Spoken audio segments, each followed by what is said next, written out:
انسان کی عبادت کی برکت دنیا اور آخرت میں اس کی اولاد کو ملتی ہے، کیونکہ وہ ان کے بارے میں شفاعت کرتا ہے. اس کی اولاد کے جنت میں بھی درجے بلند کیے جائیں گے تاکہ انسان اپنی اولاد سے آنکھوں کی ٹھنڈک پائے. قرآن مجید میں آتا ہے نا کہ ہم ان کی اولاد کو بھی ان سے ملا دیں گے، الحقنا بہم ذریتہم. کیونکہ انسان اس وقت خوش ہوتا ہے جب اس کے بچے، اس کی اولاد اس کے ساتھ ہو کسی بھی خوشی کے مقام پر. لیکن یہاں جو اصول ہے وہ یہ ہے کہ والدین کی نیکی کا اولاد کو لازمی فائدہ ملتا ہے. پیرنٹنگ کا ایک بہت بڑا اصول، بچوں کو نیک دیکھنا چاہتے ہیں خود نیک بن جائیں. بچے آپ کے طریقے پہ چلیں گے اور آپ کی نیکی کے اثرات ان تک پہنچیں گے. تو جب بچے ستائیں، جب بچے پریشان کریں، نیک راستے پر نہ آئے تو دیکھیں ہم نے تو اس عمر میں کوئی غلط کام نہیں کیے، ان پہ توبہ کریں. یا پھر یہ کہ آج میری زندگی میں تو کوئی ایسی چیز نہیں کہ جو میں اللہ کی نافرمانی کی کر رہی ہوں. کیونکہ جب انسان اللہ کی نافرمانی کرتا ہے تو اللہ سبحانہ وتعالیٰ ان لوگوں کو جو اس کے ماتحت ہوتے ہیں اس کا نافرمان کر دیتا ہے. اور اگر انسان نیک ہوتا ہے تو صرف زندگی میں نہیں، مرنے کے بعد بھی اس کی اولاد کی حفاظت کی جاتی ہے.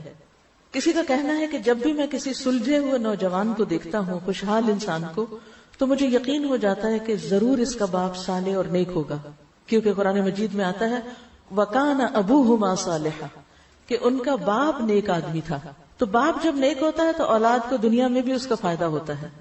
ڈاکٹر نبیل عوضی کہتے ہیں کہ جب مجھے نوافل کی ادائیگی میں سستی اور کاہلی ہونے لگتی ہے، یعنی میں ذرا سست پڑ جاتا ہوں، نفل چھوڑ دیتا ہوں، تو مجھے میرے بیٹے اور دنیا کی پریشانیاں یاد آ جاتی ہیں کہ کہیں نوافل کی ادائیگی میں میری سستی اور کاہلی میری اولاد کی پریشانیوں کا سبب نہ بنے. یعنی اگر میں نے عبادت میں کوتاہی کی تو کہیں ایسا نہ ہو کہ اس کا وبال میرے بچوں پر بھی پڑے. ابن مسیب کہتے ہیں اے میرے بیٹے، بے شک میں تیرے فائدے کی خاطر اپنی نماز کی رکعتیں زیادہ کر دیتا ہوں، اس امید پر کہ تمہارے بارے میں میری حفاظت کی جائے گی، یعنی مجھے تمہاری طرف سے پریشانی نہیں آئے گی. پھر اس آیت کی تلاوت کرتے وَكَانَ أَبُوهُمَا صَالِحًا، کہ ان کا باپ نیک تھا. میں اپنی عبادت اس لیے زیادہ کرتا ہوں تاکہ اللہ میری عبادت کو قبول کر کے کل تجھے بھی نیک بنائے.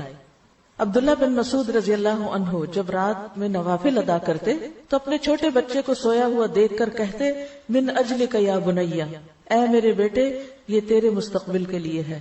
اور روتے ہوئے اللہ تعالیٰ کے اس قول وَكَانَ أَبُوهُمَا صَالِحًا کی تلاوت کیا کرتے تھے.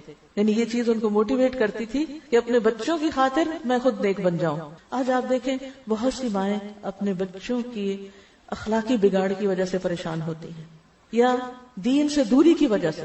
اخلاقی طور پہ بہت اچھے ہیں لیکن دین سے دور ہیں، نمازوں کی پابندی نہیں ہے اور کچھ گڑبڑ کرتے ہیں کمائی میں یا کسی اور چیز میں. تو ایسے میں کیا کریں؟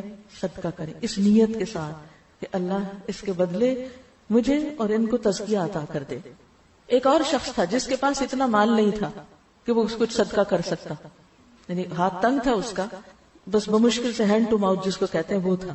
تو جب اس کا بیٹا اس پہ غالب آتا، بات نہ مانتا، تو وہ رات کو تہجد میں سورۃ البقرہ پڑھتا اور دعا کرتا اور کہتا اللہم ان ہذہ صدقتی فتقبل منی واصلح لی، اے اللہ بے شک یہ میرا صدقہ ہے، میرے پاس مال تو نہیں لیکن یہ جو نماز پڑھی ہے یہ میرا صدقہ ہے، تو اس کو میرے سے قبول کر لے اور میرے لیے اس بیٹے کی اصلاح کر دے. کتنا بہترین نسخہ ہے. عام طور پر بچوں کی تربیت کے بہت اصول بتائے جاتے ہیں مگر یہ جو قرآن ہمیں اصول بتاتا ہے اور گہری حکمت کی باتیں یہ ہماری نگاہ سے پوشیدہ ہوتی ہیں. تو جب بچوں کی طرف سے پریشان ہو تو صدقہ کر کے ساتھ دعا کریں، اس نیت کے ساتھ صدقہ کریں اور دوسرے بچوں کے ساتھ خیر و بھلائی کے کام کریں، انشاءاللہ آپ کی اولاد کو بھی اللہ سدھار دے گا. اسی طرح ایک شخص تھا کہ جب اس کا کوئی بیٹا اخلاقی طور پر بگڑ جاتا یعنی کوئی غلط کام کرتا تو وہ شخص صدقہ کرتا، لوگوں کو کھانا کھلاتا اور کہتا خذ من اموالہم صدقۃ تطہرہم وتزکیہم بہا، کہ ان کے مالوں میں سے صدقہ لیجئے، اس کے ساتھ آپ انہیں پاک کریں اور انہیں صاف کریں. تو گویا صدقہ جو ہے وہ انسان کے گناہوں کا کفارہ بنتا ہے. اللہ کے راستے میں دینا، بخل سے نکلنا انسان کو خود بھی فائدہ دیتا ہے اور اولاد کی بھی بھلائی کا ذریعہ بنتا ہے. اور اس میں شاید پہلے بھی کبھی ذکر کیا میں نے کہ میرے تفسیر کے استاد تھے، وہ کہا کرتے تھے کہ جب میرے پاس کوئی خاتون آ کے یہ کہتی ہے کہ مجھے کوئی دعا بتائیں، میرا بچہ کھانا نہیں کھاتا، چھوٹے بچے جیسے تنگ کرتے ہیں نا، تو میں ہمیشہ انہیں کہتا ہوں کسی غریب کے بچے کو کھلاؤ تمہارا بچہ خود ہی کھانے لگے گا. تمہارا بچہ نہیں پڑھ رہا، کسی اور کے بچے کو پڑھاؤ. یعنی جہاں دیکھو کہ کمی ہے جس راستے میں، وہ دوسروں کے ساتھ بھلائی شروع کر دو. جب تم دوسروں کے ساتھ خیر اور بھلائی کرو گے، کسی اور کے لیے سوچو گے. اور دور جانے کی ضرورت نہیں، اپنے ہی گھر میں بچے ہوتے ہیں، اپنے نہیں تو اپنے بہن بھائیوں کے، دیورانی جٹھانی کے، اور بچے تو سب معصوم ہوتے ہیں نا. تو دوسرے بچوں سے پیار کرو، دوسرے بچوں کا خیال کرو، انہیں کچھ کھلاؤ پلاؤ، تو دیکھو کہ کس طرح تمہاری اولاد میں اس کی خیر و بھلائی لوٹتی ہے. تو وہ صدقہ کر کے کہتے، اے اللہ یہ صدقہ میرے بیٹے کے اخلاقی تزکیے کے لیے ہے. یعنی میں نے یہ صدقہ کیوں کیا ہے؟ کس مشکل کی آسانی کے لیے؟ اپنے بچے کے تزکیے کے لیے، کہ اس کو تو نیک بنا دے. بے شک اس کی یہ اخلاقی بے راہ روی جو ہے، اس کا بگڑنا میرے لیے اس کی بیماری سے بھی زیادہ شدید ہے. وہ بیمار ہو جاتا تو مجھے اتنی تکلیف نہ ہوتی جتنا وہ بگڑ چکا ہے اور نہ نماز پڑھتا ہے، نہ روزہ رکھتا ہے، نہ صدقہ کرتا ہے، اور کئی خرابیوں میں مبتلا ہو گیا.